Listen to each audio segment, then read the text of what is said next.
Today's episode is for anyone who has ever felt boxed in by a narrow definition of success. So we're calling this one Beyond the Ladder, redefining advancement on your own terms.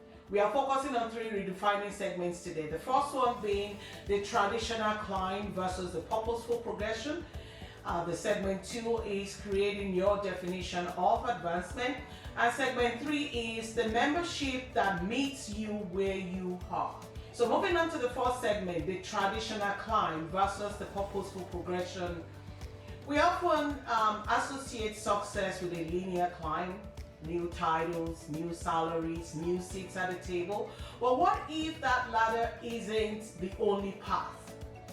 Advancement doesn't always mean up.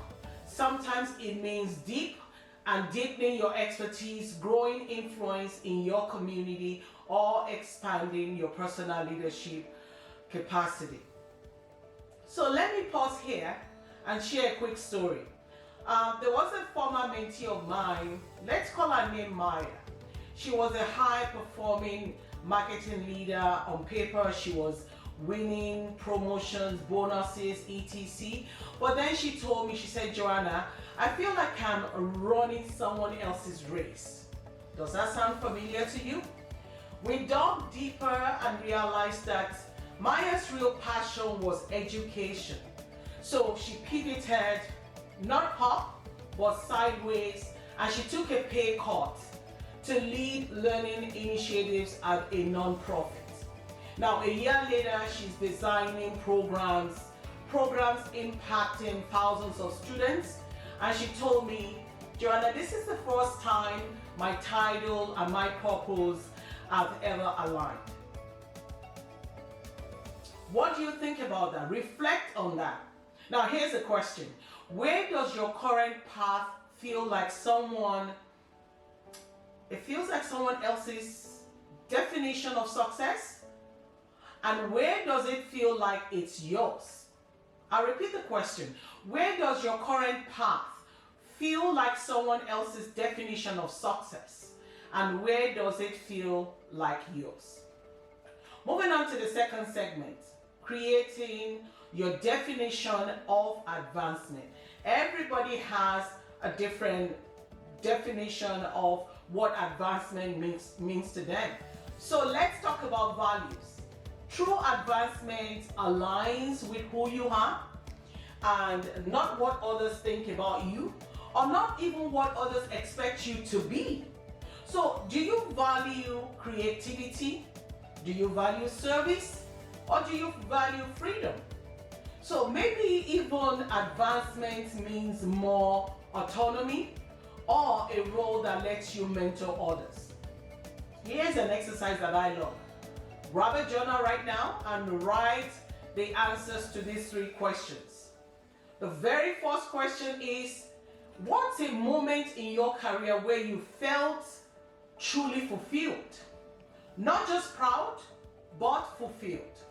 Number 2, what's a role or a project you've admired from afar but talked yourself out of it, and why?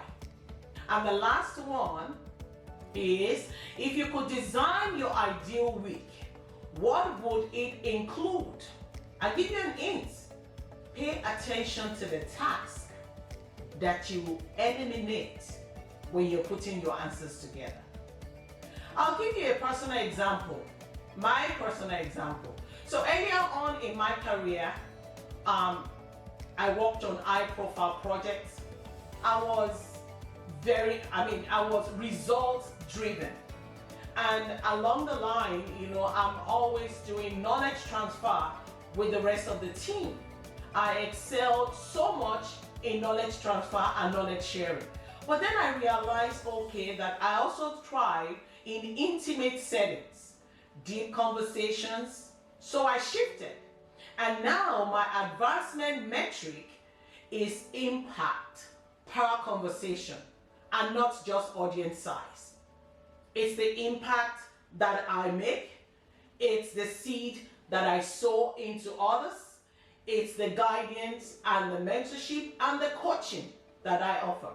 So here's an action step for you. Share your answers to one of those questions with a trusted friend or even family this week. And speaking them aloud also makes them real.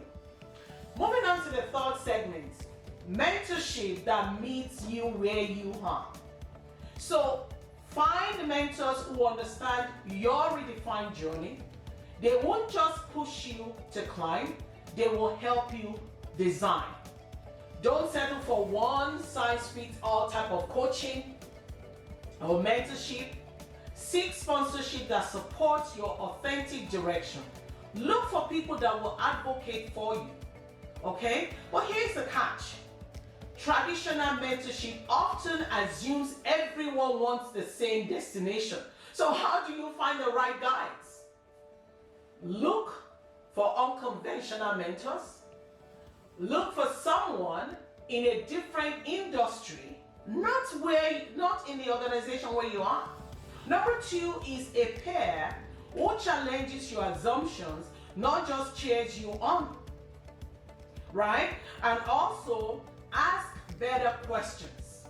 Instead of saying, oh, how did you get to X title? Try what's a sacrifice you made that wasn't worth it.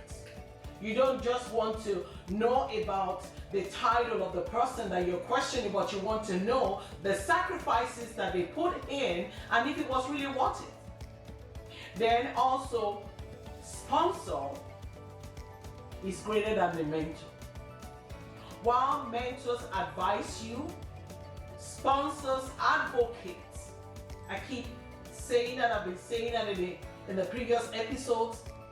Sponsors advocate for you. So find someone who will open doors for your version of success. Not their version of success, but your version of success. And remember that redefining advancement is not a rebellion.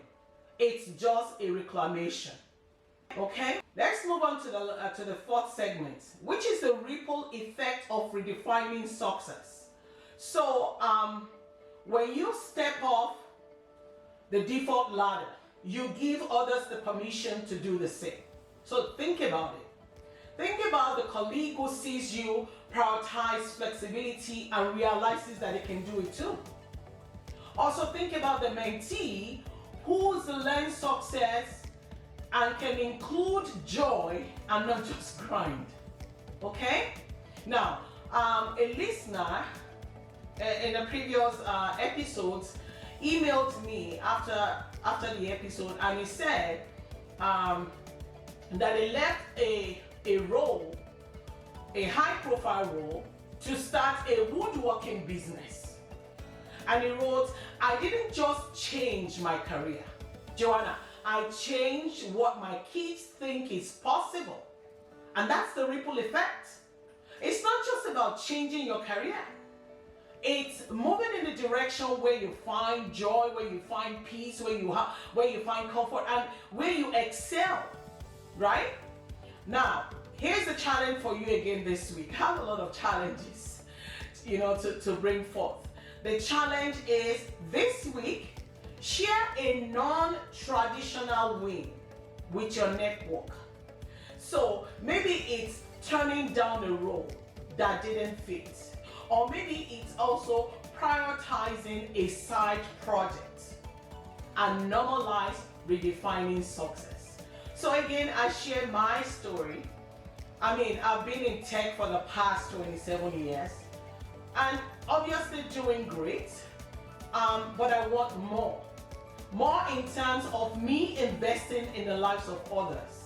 More in terms of me contributing to the growth of other people. And so I went down this path of mentoring people, accepting mentees, joining different mentorship programs. And it's a two-way street. As they learn from me, I also learn from them. So it is something that you can take away, right? When you are being mentored, it's not for you to hold on to all that you have learned from your mentorship journey. It's more so that you can impact the next person and you in turn can start to mentor, right? So, and then you normalize redefining success. Now, in closing, I would say that advancement doesn't have to be a race or a climb. Advancement can be a journey of alignment, authenticity, and bold choice. You get to define what success looks like for you, not for the other person. You have to define what your understanding of success. What does it look like? And a final thought, the ladder isn't broken. Picture yourself looking at the ladder. It's not broken, right? It's just not the only tool that you have. So maybe your path is a bridge, a spiral, or a mosaic. You get to choose. Think about it. Use the rest of this week and the coming week to think about it. Who's going to choose your path for you? You have to make that decision. So I want to thank you again for joining and tuning in to Empower and Elevate. Mentorship and Sponsorship Redefined. Share this episode with someone rewriting their definition of success. And keep rising your way. Keep lifting others up. And keep empowering and elevating others. Until next time, thank you so much for joining.